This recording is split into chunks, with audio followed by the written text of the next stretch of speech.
Hello दोस्तों, कैसे आप सभी। उम्मीद है दोस्तों अच्छे होंगे। तो दोस्तों आज जो है हम लेक्चर 6 देखने वाले हैं परमार सर का हिंदी नोट्स की पीडीएफ। ठीक है, तो लेक्चर 6 की ये पीडीएफ है दोस्तों हिंदी वाली। तो चलिए दोस्तों करते हैं स्टार्ट। सबसे पहला क्वेश्चन है कि श्वेत रक्त कोशिकाओं के लिए वैज्ञानिक शब्द क्या है, यानी कि उनका वैज्ञानिक नाम क्या है। तो वो है दोस्तों ल्यूकोसाइट। ल्यूकोसाइट इसका वैज्ञानिक नाम है, जिसका श्वेत रक्त कोशिकाओं का। दोस्तों रक्त जो है दो चीज़ों से मिलकर बनता है, तरल और ठोस। तो तरल तो 55% है दोस्तों और ठोस है 45%। तो इसमें जो तरल है वो होता है प्लाज्मा। प्लाज्मा में क्या क्या चीज़ें 90 से 92% तरल है, 8 से 10% हार्मोन, प्रोटीन और खनिज होते हैं। ठोस में 45% ठोस होता है। इसमें क्या क्या होता है, आरबीसी, डब्ल्यूबीसी और रक्त बिंबाणु, जिन्हें प्लेटलेट्स भी दोस्तों बोल देते हैं। हम तीनों के बारे में पढ़ लेते हैं एक बार। जैसे आरबीसी का मतलब है कि लाल रक्त कोशिकाएं होता है, जिन्हें एरिथ्रोसाइट भी कहते हैं। आरबीसी को एरिथ्रोसाइट भी कहते हैं। इनका मुख्य काम फेफड़ों से ऑक्सीजन लेकर पूरे शरीर के ऊतकों और अंगों तक पहुंचाना है, साथ ही कार्बन डाइऑक्साइड को वापस फेफड़ों तक ले लाना है ताकि वह शरीर से बाहर निकल सके। इनका जो आकार है वो मध्य में चपटा, उभयतल डिस्क जैसा है। इनका जीवन काल 120 दिन और मृत्यु पीलिया में होती है, जिसे आरबीसी का कब्रिस्तान कहते हैं दोस्तों। उसके बाद डब्ल्यूबीसी का मतलब है श्वेत रक्त कोशिकाएं, जो हमारे शरीर की प्रतिरक्षा प्रणाली का एक महत्वपूर्ण हिस्सा है और संक्रमण बीमारियों से लड़ने में मदद करता है। इन्हें शरीर के सैन्य या रक्षा तंत्र भी कहा जाता है, क्योंकि ये बैक्टीरिया, वायरस और अन्य हानिकारक कणों को पहचान कर नष्ट करती है। ये अस्थिमज्जा में बनती हैं और रक्त लसीका ऊतक में पाई जाती हैं। इनका निर्माण जो है दोस्तों वो अस्थिमज्जा में होता है और रक्त और लसीका ऊतक में पाई जाती हैं। इनका आकार अनियमित और जीवन काल 20 दिन का होता है। यहाँ पे दोस्तों रक्त बिंबाणु, जिन्हें प्लेटलेट्स या थ्रोम्बोसाइट्स भी कहा जाता है, रक्त का एक महत्वपूर्ण हिस्सा है। इनका मुख्य कार्य रक्त के थक्का बनाना और रक्त वाहिकाओं को नुकसान को ठीक करना है, जिससे खून बहता है वो रुकता है। ये अस्थिमज्जा में बनते हैं। इनका जीवन काल दोस्तों लगभग 8 से 12 दिन होता है और इस शरीर के सामान्य स्वास्थ्य के लिए आवश्यक होते हैं। ठीक है दोस्तों। क्वेश्चन नंबर 2, निम्नलिखित में से कौन सा आधुनिक चिकित्सा यानी स्टेम सेल थेरेपी के उद्देश्य को सबसे अच्छे से दर्शाता है, यानी कि स्टेम सेल थेरेपी का क्या उद्देश्य है। तो इसका उद्देश्य दोस्तों क्षतिग्रस्त ऊतकों या अंगों को प्रतिस्थापित या पुनर्जीवित करना। ठीक है, तो ये स्टेम कोशिकाएं होती क्या है, ये विशेष कोशिकाएं हैं जिनमें शरीर के किसी भी अंग की कोशिका के रूप में विकसित होने की क्षमता होती है, जैसे कि रक्त, मांसपेशी या मस्तिष्क कोशिकाएं। ये कोशिकाएं विभाजित होकर नई स्टेम कोशिकाएं या अन्य विशिष्ट कोशिकाएं बना सकती हैं और क्षतिग्रस्त ऊतकों की मरम्मत के लिए मदद कर सकती हैं। ठीक है दोस्तों, ये दोस्तों इंग्लिश में, तो आप इसे पढ़ना चाहें तो पढ़ सकते हैं कि स्टेम कोशिका किन किन चीज़ों से मतलब क्या क्या चीज़ें होती है इसमें, ये सारी आप इसे पढ़ सकते हैं पीडीएफ से बाद में। क्वेश्चन नंबर 3 दोस्तों कि सूर्य अंतरिक्ष में उत्सर्जित अवशेषित कणों की धारा को क्या कहते हैं। तो उन्हें दोस्तों सौर पवन कहते हैं। जो सूर्य द्वारा अंतरिक्ष में अवशेषित कण उत्सर्जित होते हैं उन्हें क्या कहते हैं, उन्हें कहते हैं सौर पवन। सूर्य के धब्बे क्या होते हैं दोस्तों, कि सूर्य की सतह पर गहरे रंग के क्षेत्र जो आसपास के क्षेत्रों की तुलना में ठंडे होते हैं, ये सूर्य के तीव्र चुंबकीय क्षेत्रों के कारण बनते हैं, जो ऊष्मा को सतह तक पहुंचने से रोकते हैं। पदार्थ की चौथी अवस्था दोस्तों प्लाज्मा है, जो अत्यधिक गर्म अनियमित आयनित गैस है। जब किसी गैस को बहुत अधिक तापमान पर गर्म किया जाता है या मजबूत विद्युत चुम्बकीय क्षेत्र के संपर्क में लाया जाता है, तो उसके परमाणु आयनित हो जाते हैं, जिससे धनात्मक आयन और इलेक्ट्रॉन का मिश्रण बनता है और अत्यधिक कम तापमान में ठंडा करने में बोसॉन बन जाते हैं। ठीक है दोस्तों। सौर पवन क्या है दोस्तों, सौर पर्वत सूर्य से निकलने वाले आवेशित कणों की एक सतत धारा है। यह सूर्य के भारी वायुमंडल कोवन से उत्पन्न होती है और पूरे सौरमंडल में फैल जाती है। दोस्तों, कोरोना द्रव्य उत्प्रेषण सूर्य के कोरोना से प्लाज्मा और चुंबकीय क्षेत्रों का एक बड़ा और विस्फोट है जो अंतरिक्ष में भारी और फैलता है। ये विस्फोट हजारों किलोमीटर प्रति सेकंड की गति से होता है। सौर ज्वालाएं क्या हैं दोस्तों? सूर्य पर होने वाले तीव्र विस्फोट हैं जो सूर्य के चुंबकीय क्षेत्र में ऊर्जा को अचानक मुक्त होने से उत्पन्न होते हैं। ठीक है दोस्तों, हमें दोस्तों इस कॉलम को मिलान करना है कि धातु ये है मोबाइल चार्ज वाहक, यानी कि कौन से इसमें वाहक होते हैं। जैसे धातु में इलेक्ट्रॉनिक वाहक है, इलेक्ट्रॉन वाहक होते हैं। ठीक है, आयनित गैसों में इलेक्ट्रॉन और धनात्मक आवेशित कण होते हैं। अब विद्युत अपघटक में होते हैं दोस्तों धनात्मक और ऋणात्मक आयन। ठीक है, धातु में क्या है? इलेक्ट्रॉन केवल, आयनित गैस में इलेक्ट्रॉन है और धनात्मक आवेशित कण है। अब विद्युत अपघटन में धनात्मक और ऋणात्मक आयन है। क्वेश्चन नंबर 5 दोस्तों, 5 में कौन सा सम्राट अपनी विस्तृत तुजु-ए-जहांगीर के लिए जाना जाता है? तो वो है जहांगीर दोस्तों। अकबरनामा को दोस्तों अबुल फजल ने लिखा था। इसे 3 भागों में विभाजित किया गया है। पहले भाग में क्या है कि अकबर के पूर्वजों के बारे में है। दूसरे भाग में अकबर के क्षेत्र के बारे में बताया गया है और तीसरा भाग जिसे आईने अकबर कहते हैं, इसमें प्रशासन के बारे में है। अकबर का दोस्तों राज्याभिषेक कारनौल पंजाब में 13 वर्ष की अवस्था में हुआ था। पानीपत का दूसरा युद्ध 1556 में अकबर और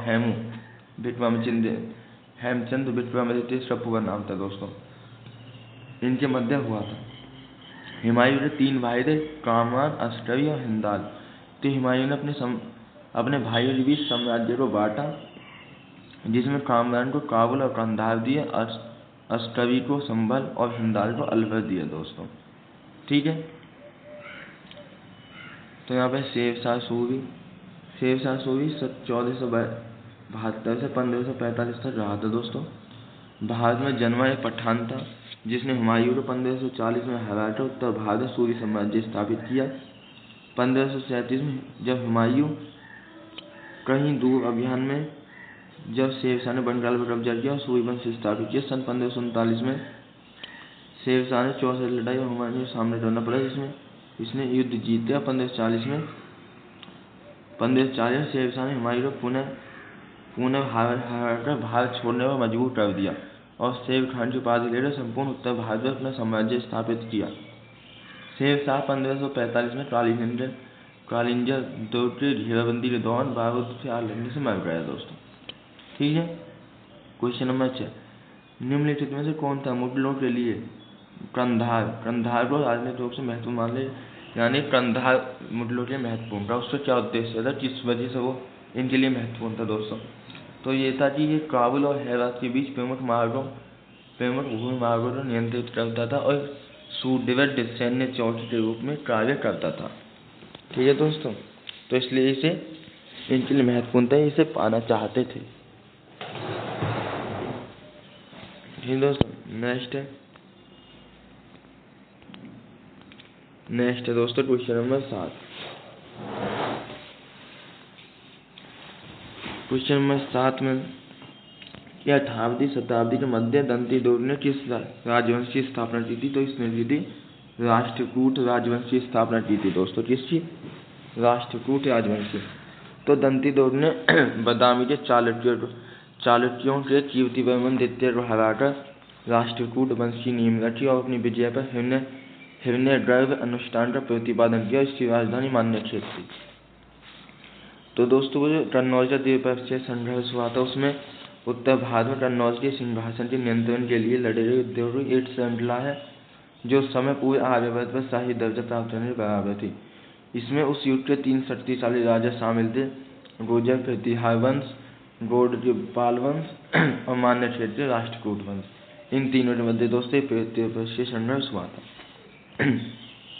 तो चोल वंश को 9वीं और 13वीं शताब्दी के दौरान दक्षिण भारत में सत्ता थी। ये एक प्रमुख तमिल राजवंश था जिसने एक विशाल समुद्री साम्राज्य पर शासन किया। विजयालय को आधुनिक चोल साम्राज्य का संस्थापक माना जाता है और राजा प्रथम और राजेंद्र प्रथम जैसे शासकों के अधीन साम्राज्य अपने चरम पर पहुंचा। राजा प्रथम 985 से 1014 ईस्वी तक शासन किया। श्रीलंका के कुछ हिस्सों पर विजय प्राप्त की और तंजौर में भव्य बृहदेश्वर मंदिर जिसे राजराजेश्वर मंदिर का निर्माण करवाया। दोस्तों, गंगैकोंडचोलपुरम में बृहदेश्वर मंदिर का निर्माण तंजावुर के मंदिर का निर्माण कराने वाला शासक राजा प्रथम के पुत्र राजेंद्र प्रथम द्वारा करवाया गया। राजेंद्र प्रथम ने महिपाल को हराकर गंगैकोंडचोलम की उपाधि धारण की। उत्तर भारत में गंगा नदी तक अपने सैन्य अभियान में महिपाल को हराया था। इस जीत के उपलक्ष्य में यह उपाधि धारण की। ऐरावतेश्वर मंदिर तमिलनाडु में है जो राजराजा द्वारा बनाया गया। दोस्तों, इनमें इसके समय 2 करते, एक बैट्टी जो बंधुआ मजदूरी था, एक कदमई जो भू राजस्व था। ठीक है, नेक्स्ट क्वेश्चन नंबर 8। 15वीं शताब्दी के उत्तरार्ध में तैमूर सत्ता के पतन का क्या कारण था? दोस्तों, इनके पतन का कारण था जो विभाजन के कारण इनके आंतरिक यानी इनके खुद के आपस में युद्ध होने लगे। तो तैमूर का भारत पर आक्रमण 1398 में नसरुद्दीन महमूद शाह जो तुर्क शासक था इसके समय में होता। तैमूर एक तुर्क मंगोल विजेता साम्राज्य निर्माता था जिसने 14वीं शताब्दी के मध्य में पश्चिम एशिया के अधिकांश हिस्सों पर विजय प्राप्त की। वह तैमूर लंड से जाना जाता था जिसका अर्थ लंडा तैमूर, और उसने तैमूर साम्राज्य की स्थापना की। अपनी तीव्रता विशाल साम्राज्य अभियानों के लिए पहचान जाने वाला तैमूर एक महान सैन्य नेता था जिसने भारत, रूस और मध्य पूर्वी एशिया को अपने साम्राज्य में शामिल किया। नेक्स्ट दोस्तों, क्वेश्चन नंबर 9। क्वेश्चन नंबर 9 क्या है कि कौन सा अनुच्छेद है जो जीवन और व्यक्तिगत स्वतंत्रता के अधिकार के बारे में बताता है? तो अनुच्छेद 21 है। मौलिक अधिकार भारतीय अनुच्छेद 1235 तक है, अमेरिका से लिए गए हैं। संविधान के अंतर्गत रहते हैं। राजनीतिक लोकतंत्र पर लागू करना, भारत में मैग्ना कार्टा। मूलतः 7 मौलिक अधिकार थे, वर्तमान में 6 हैं। संपत्ति के अधिकार को 44वें संविधान संशोधन 1978 से हटाकर भाग 3 से हटाकर भाग 12 में अनुच्छेद 363 एक कानूनी अधिकार बना दिया गया। इसमें दोस्तों 6 मौलिक अधिकार कौन कौन से हैं? समानता का अधिकार 14 से 18, स्वतंत्रता का अधिकार 19 से 22, शोषण के विरुद्ध अधिकार 23-24 में, धार्मिक स्वतंत्रता का अधिकार 25 से 28 तक, संसदीय और शैक्षणिक अधिकार 29-30 में, संवैधानिक उपचार का अधिकार अनुच्छेद 32 में है। ठीक है दोस्तों, ये अनुच्छेद है। अनुच्छेद 20 में क्या है? संविधान के भारतीय में एक मौलिक अधिकार है जो अपराधों के लिए 2 सिद्धि से संरक्षण है। इससे 3 पॉइंट है दोस्तों। पहले पॉइंट में कि पूर्वव्यापी कानून के विरुद्ध संरक्षण है, यानी यदि कोई पहले कानून था अब वो कानून चेंज हो रहा है तो पहले वाले कानून के हिसाब से सजा नहीं दी जाए, सजा अब के कानून से ही दी जाएगी। दूसरे में क्या है कि दोहरे खतरे से, यानी आपने 2 अपराध किए तो इनके लिए 2 बार सजा नहीं दी जाएगी, एक बार ही उन दोनों के लिए सजा दे दी जाएगी। तीसरा कि आत्म 2 सिद्धि से विरुद्ध संरक्षण। ठीक है दोस्तों, अनुच्छेद 21 में क्या है? 6 से 14 वर्ष की आयु के बच्चों के लिए मुफ्त और अनिवार्य शिक्षा का अधिकार है। यह शिक्षा के अधिकार मौलिक अधिकार बनाता है जिसे संविधान की 86वें संविधान संशोधन 2002 के द्वारा जोड़ा गया है। अनुच्छेद 22 में कि गिरफ्तारी और हिरासत में ऐसे व्यक्तियों को कुछ सुरक्षा उपाय प्रदान करता है। गिरफ्तार किए गए व्यक्तियों को गिरफ्तारी के कारण की जानकारी पाने, वकीलों से परामर्श करने और अपने पसंद के वकील द्वारा बचाव का अधिकार देता है। इसके अतिरिक्त यह सुनिश्चित करता है कि गिरफ्तारी के 24 घंटे के भीतर यात्रा के समय को छोड़कर उसे मजिस्ट्रेट के सामने पेश करना आवश्यक है।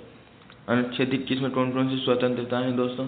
निजता का अधिकार है, सोने का अधिकार है, स्वास्थ्य का अधिकार है, प्रदूषण मुक्त व्यापार का, पर्यावरण का अधिकार है। ठीक है, क्वेश्चन नंबर 10 है कि निम्नलिखित में से लोकपाल और लोकायुक्त अधिनियम 2013 के तहत लोकपाल की वैधानिक जिम्मेदारी का सटीक वर्णन करता है। तो लोकपाल को राष्ट्रपति को एक वार्षिक रिपोर्ट उपलब्ध करने का अधिकार है जिससे संसद के दोनों सदनों में समक्ष रखा जाएगा। ठीक है, तो दोस्तों कि लोकपाल जो है राष्ट्रीय स्तर पर, लोकायुक्त राज्य स्तर पर भ्रष्टाचार विरोधी निकाय है जो लोक सेवकों के खिलाफ भ्रष्टाचार के आरोपों की जांच करता है। लोकपाल और लोकायुक्त अधिनियम 2013 के तहत इनकी स्थापना की गई और केंद्र सरकार राज्य सरकारों के लिए क्रमशः कार्य करते हैं। दोनों संस्थानों का उद्देश्य शासन के प्रदर्शन से जवाबदेही सुनिश्चित करना है। वर्तमान में जो न्यायमूर्ति अजय माणिकराव खानविलकर भारत से लोकपाल हैं। पिनाकी चंद्र घोष भारत के पहले लोकपाल थे। इसलिए संरचना यानी एक लोकपाल और 8 अन्य सदस्य होते हैं दोस्तों। इन 8 सदस्यों में 50% SC ST और महिलाएं हो सकती हैं।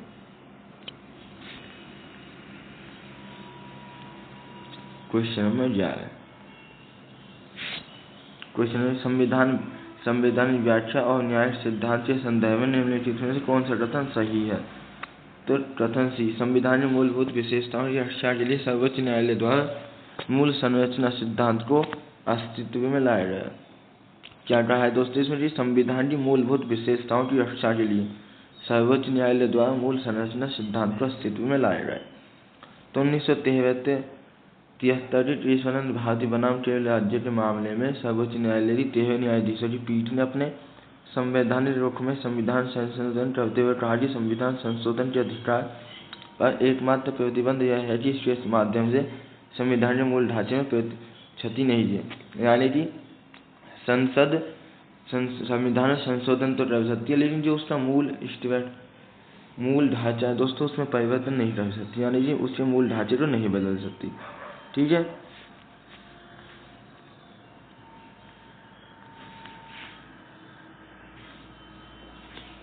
मूल संरचना सिद्धांत विकास कैसे हुआ?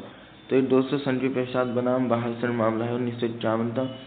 इसमें सर्वोच्च न्यायालय ने कहा कि अनुच्छेद 368 के तहत संविधान में संशोधन करने की संसदीय शक्ति है, वो मौलिक अधिकारों में संशोधन करने की शक्ति भी शामिल है, यानी वो मौलिक अधिकारों में भी संशोधन कर सकती है, ऐसा कहा गया शंकर प्रसाद बनाम केरल राज्य के बहादुर मामले में 1951 के। इसने अपना निर्णय स्तर पर आधारित किया कि अनुच्छेद 13 में उल्लेखित कानून शब्द में केवल साधारण कानून शामिल है, संविधान संशोधन अधिनियम नहीं। ठीक है।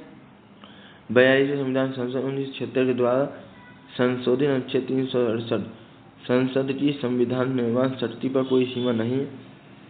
ठीक है। किसी भी संशोधन पर किसी भी आधार पर किसी न्यायालय में प्रश्न उठाया जा सकता है।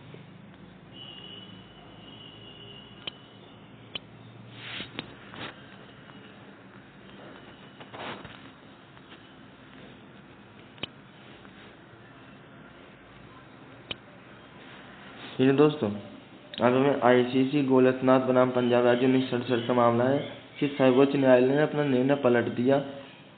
मतलब ICC गोलकनाथ बनाम पंजाब राज्य 1967 में इन्होंने अपना निर्णय पलट दिया। उन्होंने कहा मौलिक अधिकारों को पारलौकिक और अपरिवर्तनीय दर्जा दिया जाए और इसलिए संसद इनमें किसी भी अधिकार को कम नहीं कर सकती और नहीं छीन सकती है। इसने कहा कि संविधान संशोधन अधिनियम के अनुच्छेद अंतर्गत एक कानून है, अनुच्छेद के अंतर्गत एक कानून है। ठीक है। मेमनार मिल्स बनाम भारत मामला 1980 का है।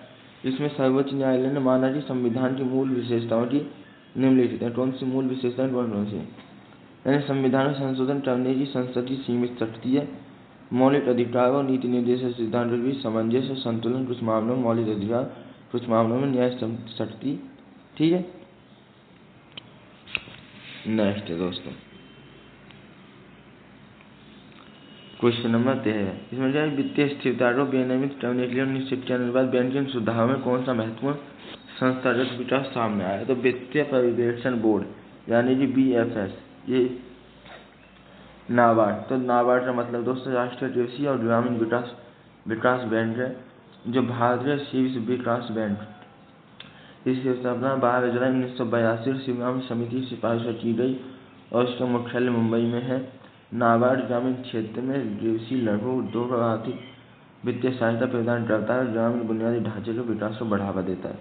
बैंकों के राष्ट्र में वह प्रक्रिया जिसमें निजी बैंकों का स्वामित्व और नियंत्रण सरकार के हाथों में चला जाता है, जिससे वे सार्वजनिक क्षेत्र की इकाई बन जाते हैं। भारत में बैंकों के राष्ट्र में 2 मुख्य चरणों में हुआ। 1969 में 14 बैंकों के राष्ट्रीयकरण और 1980 में 6 और वाणिज्य बैंकों के राष्ट्रीयकरण किया गया। इसका प्रमुख उद्देश्य ग्रामीण तक पहुंच बढ़ाना, वित्तीय समावेश को बढ़ावा देना और देश में प्रणाली का अधिक नियंत्रण स्थापित करना था। Question number 14। सार्वजनिक क्षेत्र के बैंकों के संबंध नवसीमा समिति की सिफारिश क्या थी? तो सार्वजनिक क्षेत्र के बैंकों का विलय और एकीकरण नवसीमा समिति की सिफारिश थी। तो नवसीमा समिति 1998 में गठित की गई थी। जो बैंकिंग क्षेत्र में सुधार की दूसरी पीढ़ी पर ध्यान केंद्रित किया, जिसका उद्देश्य भारतीय वित्तीय प्रणाली को मजबूत बनाना। इस समिति ने खराब इनों को कम करने के लिए एटॉमिक बैंकिंग जैसी अवधारणा प्रस्तुत की और संरचना, तकनीकी उन्नयन और मानव संसाधन विकास पर जोर दिया। समिति ने बैंकों के आकार और पूंजी को पर्याप्त अनुपात जैसे मुद्दों में संशोधित किया। बैलेंस शीट, जिसमें हिंदी में चिट्ठा तुलना पत्र भी कहते हैं, किसी कंपनी की एक निश्चित समय में वित्तीय स्थिति का विवरण है। यह कंपनी की परिसंपत्ति और देनदारी की बड़ी सारांश प्रस्तुत करता है, के उद्देश्य निवेश को, लेन देन और व्यावसायिकों को द्वारा कंपनी वित्तीय स्थिति करना है। ठीक है, नेक्स्ट दोस्तों, बैलेंस शीट। बैलेंस शीट संरचना क्या है? तो इसमें होती है देयता, एक होती है दोस्तों संपत्ति।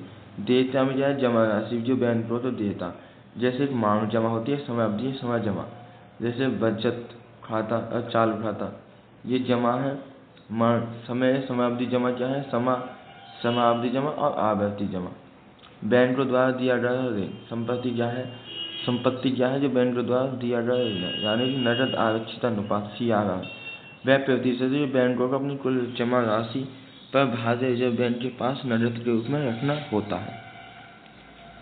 वैधानिक तरलता अनुपात SLR वह न्यूनतम अनिवार्य प्रतिशत है जिसे वाणिज्य बैंकों को अपनी कुल जमाओं पर नकदी, सोने, सरकारी प्रतिभूतियां, तरल जैसी संपत्तियों को रखना होता है। क्वेश्चन नंबर 15 है कि निम्नलिखित में से कौन सा अर्थशास्त्र में दुर्बलता की समस्या को सबसे अच्छी तरह से दर्शाता है? तो सीमित संसाधन और असीमित इच्छाएं इसका सही जवाब है।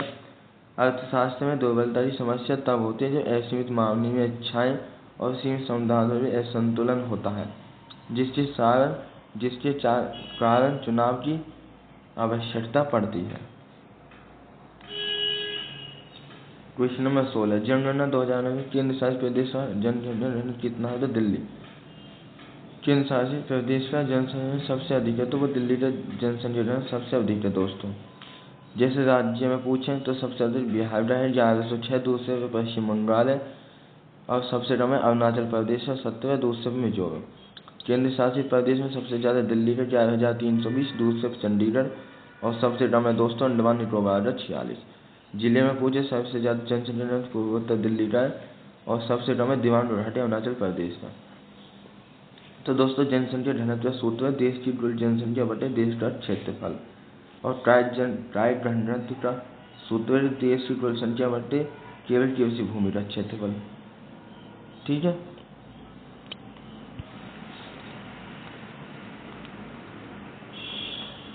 तो ये दोस्तों भारत का क्षेत्रफल विश्व के कुल क्षेत्रफल का लगभग 2.4% है, जबकि इसकी जनसंख्या विश्व कुल जनसंख्या का लगभग 70.5% से 70.7% है।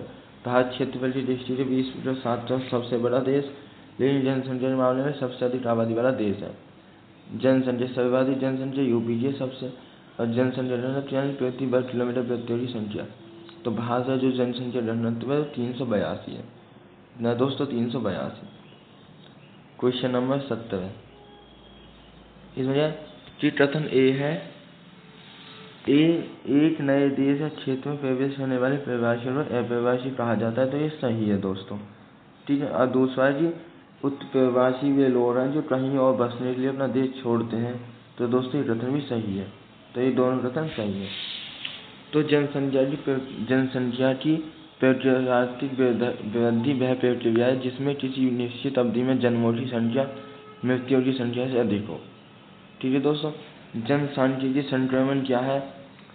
तो पहले चरण में जन्म दर और मृत्यु दर दोनों उच्च होती हैं, क्योंकि लोग महामारी और नियमित खाद्य आपूर्ति कारण वाली मृत्यु भरपाई की अधिक संतान उत्पन्न करते हैं। लगभग 200 वर्ष पहले विश्व इसी संरचना में था। अंतिम संरचना में जन्म दर और मृत्यु दर दोनों काफी गिरावट आती है। तो दोस्तों भारत में क्या था? तो 1921 में स्थिर जनसंख्या का काल था।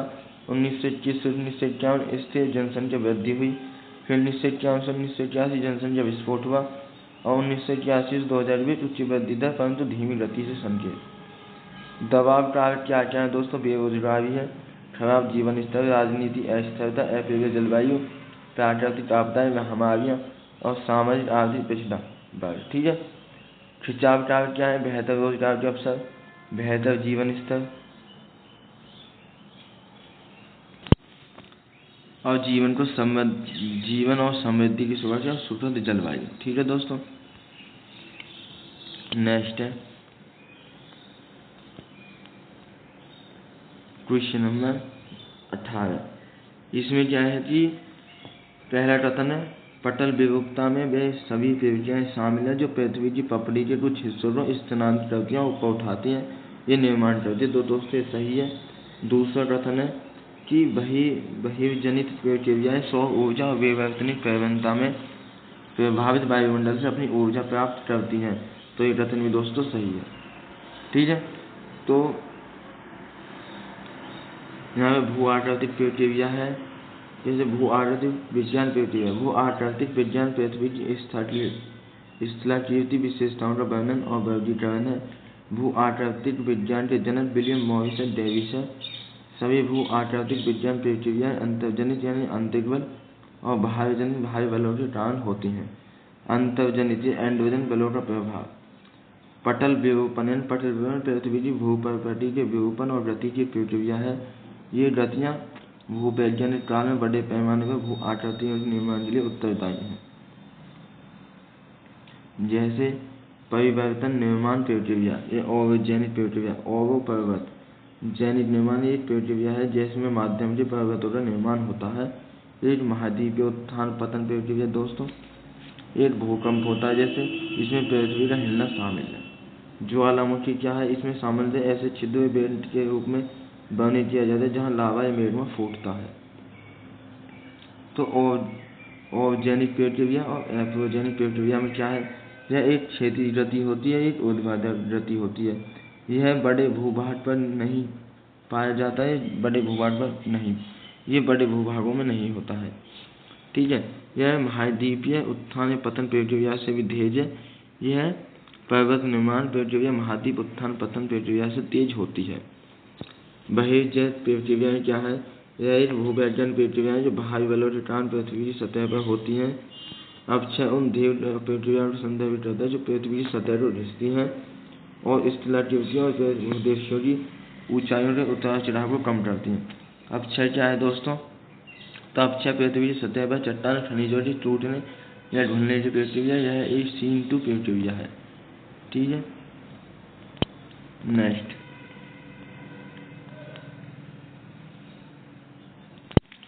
अपरदनीय परिवहन क्या है दोस्तों।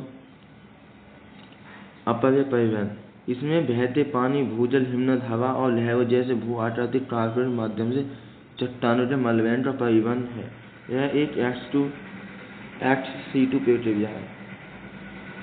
द्रव्यमान संचालन क्या है, गुरुत्वाकर्षण के प्रभाव में मिट्टी, चट्टान और अन्य मलबे का ढलान नीचे की ओर गति करता है, जिसे अपक्षय कोई पूर्वापेक्षा नहीं है, लेकिन यह बड़े पैमाने में गति में सहायक हो सकता है। 1900 के गेहूं की खेती के लिए निम्नलिखित में से कौन सी कृषि जलवायु और मिट्टी की स्थिरता सबसे उपयुक्त है, तो इसका सी है समशीतोष्ण फसल। सर्दियों का तापमान 10 से 15 डिग्री सेल्सियस, गर्मियों का 21 से 26 डिग्री सेल्सियस और चिकनी दोमट मिट्टी होनी चाहिए इसके लिए, गेहूं बोने के लिए। ठीक है दोस्तों, तो यहाँ पे दोस्तों ये लैटेराइट मिट्टी, उसमें इसे देवा का हिसाब पढ़ लेना। क्षेत्र 1, क्षेत्र 2, क्षेत्र 3, कौन से क्षेत्र में किस तरह की कौन सा क्षेत्र की मिट्टियाँ कहाँ पे पाई जाती हैं, आप देख लेना PDF से एक बार, क्योंकि इसे मैं पढ़ूंगा बहुत टाइम लग जाएगा। ठीक है, तो फसलों को मौसम में उनकी फसलों से मिलान कीजिए। तो दोस्तों ये नेक्स्ट क्वेश्चन नंबर 20, ये मिलाना है कौन सी सब्जियां किस मौसम किस समय में होती हैं। जैसे कि दोस्तों यहाँ पे देख लेना, पहले का दूसरा यानी खरीफ की फसलें जून सितंबर में होती हैं। खरीफ की फसलें कौन कौन से, चावल, कपास, बाजरा, मक्का, ज्वार और अरहर। दूसरे का तीसरा यानी कि रबी की फसलें अक्टूबर से मार्च तक बोई जाती हैं।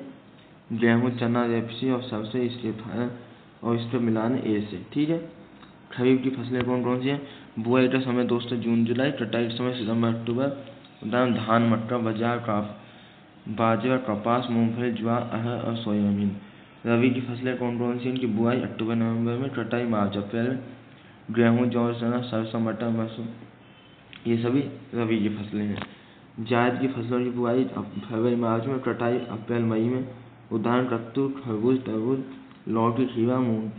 ठीक है, ये दूसरा क्वेश्चन नंबर 21, इसको भी मिलान करना है। ये साहित्य काल और ये पेपर। तो इनका है पहले का दूसरा दोस्तों उपन्यास। ठीक है, बीटा 3 यानी कि बीटा 3 सीटा 1। ये दोस्तों इसमें ऑप्शन 3 ही दे रखे हैं और ये जबकि 4 है, तो एक बार देखना पड़ेगा। ठीक है, इसे छोड़ देते हैं अभी। चलिए क्वेश्चन नंबर 22 देखते हैं। क्वेश्चन नंबर 22 में कौन सा शास्त्रीय नृत्य आंध्र प्रदेश में उत्पन्न हुआ है और श्रीगान नृत्य दोनों शामिल है। कुचिपुड़ी आंध्र प्रदेश है, मणिपुरी नृत्य। तो भारत के प्रमुख शास्त्रीय नृत्य है जो मणिपुर राज्य में उत्पन्न हुआ है और मुख्य रूप से राधा कृष्ण जो प्रेम प्रसंगों पर आधारित है। इसकी विशेषता कोमल पद संचालन, धीमी गति और भक्तिपूर्ण विषय वस्तु है जिसमें घुंघरू नहीं पहने जाते। इस नृत्य का संबंध लाई हरोबा जैसे प्राचीन पारंपरिक रूप से है जिसे धार्मिक अनुष्ठान त्योहार के हिस्सों में प्रस्तुत किया जाता है। लास्य और तांडव, इस लास्य कोमल और सुंदर, तांडव शक्तिशाली दोनों शैलियाँ देखने को मिलती हैं, लेकिन लास्य पर विशेष जोर दिया जाता है। वाद्य संगीत, संगीत में पुंड, मृदंगम, मंजीरा और के उपयोग किया जाता है। यहाँ पे दोस्तों कुचिपुड़ी के बारे में है कि कुचिपुड़ी की उत्पत्ति 13वीं शताब्दी में एक वैष्णव कवि श्रीन द्विवेदी ने यक्षगान के रूप में कुचिपुड़ी शैली की कल्पना की। कुचिपुड़ी आंध्र प्रदेश के कृष्णा जिले के स्थित एक ग्राम का नाम है। सिंहराज इसकी प्रधानता विषय वस्तु पंथ निरपेक्ष। इसमें वाद्य यंत्र मृदंगम, मंजीरा और वायलिन या वीणा का यूज किया जाता है दोस्तों। इसका प्रदर्शन कावत्तम नृत्य तथा नृत्यम, सोलाथम या नृत्य भाट।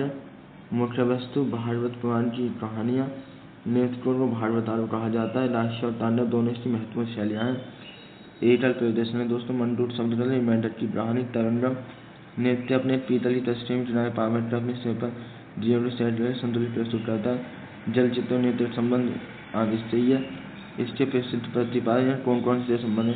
राधा रेड्डी, यमुना, इंदिरानी हेमान, राधा रेड्डी, कृष्णमूर्ति ऐसे कुचिपुड़ी से संबंधित है दोस्तों। ठीक है, next question number 23। Question number 23, Gudi Padwa में कौन सा रतन सत्य है? तो केवल पहला, यानी कि ये चंद्र दिवसीय कैलेंडर के आधार पर हिंदू नववर्ष की शुरुआत का प्रतीक है।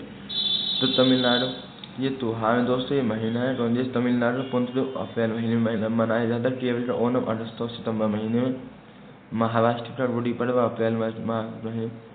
बुद्ध समुदाय का लोसर मार्च अप्रैल में। पश्चिम बंगाल का पोइला बैसाखी अप्रैल महीने में। ठीक है, question number 24। Question number 24, Karnataka शास्त्रीय संगीत आमतौर पर किस वाद्य यंत्र का प्रयोग किया जाता है? तो दोस्तों मृदंगम। ठीक है, तो थेटाटुडी हरिविन्यामन जिन्हें बिक्कू विन्यामन के नाम से भी जाना जाता है, एक भारतीय ताल वादक है। उन्हें घटम के देवता के रूप में जाना जाता है। वह घटम एक मिट्टी के बर्तन से कर्नाटक संगीत बजाते हैं। घटम को लोकप्रिय बनाने का श्रेय दिया जाता है। ये एम सुब्रमण्यम भी घटम से मृदंगम से दोस्तों। तो मृदंगम के बाद ही शिव ब्राह्मण और टी के मूर्ति संतूरते हैं। भजन सोपे शिव कुमार शर्मा, राहुल शर्मा, शहनाई से बिस्मिल्लाह खां जो आज़ादी चंद्र 1947 किले पर शहनाई बजाए। भाषण 2001 मिला। MS सुब्बलक्ष्मी जिनका पूरा नाम मधुबाई पंचमुखीवादी सुब्बलक्ष्मी एक प्रसिद्ध भारतीय कर्नाटक गायिका थी जिन्हें 1998 भारत रत्न से सम्मानित किया गया। पहली संगीतकार होने में दूसरे संगीतकार कौन थे? भारत रत्न पाने वाले रविशंकर सितार के लिए 1999 में मिला था दोस्तों। 25वां क्वेश्चन है, परिवर्तनशील अनुपात के नियमों के कारण कौन सा वक्र सामान्यतः यू आकार का होता है? तो औसत परिवर्तन लागत वक्र। ये लास्ट पेज है दोस्तों। इसमें क्या है, औसत स्थिर लागत वक्र क्या है? आयताकार वक्र अति परवलय होता है जो नीचे की ओर झुका होता है। वक्र घटता है क्योंकि उत्पादन बढ़ने पर स्थित लागतें अधिक गहराई में फैल जाती है जिससे प्रति इकाई की लागत कम हो जाती है। हालांकि यह वक्र नहीं छूता इसे उत्पादन समझ। तो दोस्तों आप इसे पढ़ लेंगे। ठीक है, ये लाभ वक्र है, ये औसत परिवर्तनीय लागत वक्र है। इनके बारे में आप पढ़ेंगे थोड़ा ध्यान से तो हो जाएगा। ठीक है, तो बाकी दोस्तों आज के लिए इतना ही। बाकी दोस्तों वीडियो को शेयर करते रहा करो और लाइक करते रहा करो दोस्तों। ठीक है। बाकी चैनल को सब्सक्राइब कर लेना ताकि आगे की वीडियोज़ भी आपको मिलती हैं। ठीक है, तो ठीक है दोस्तों, आज के लिए इतना ही।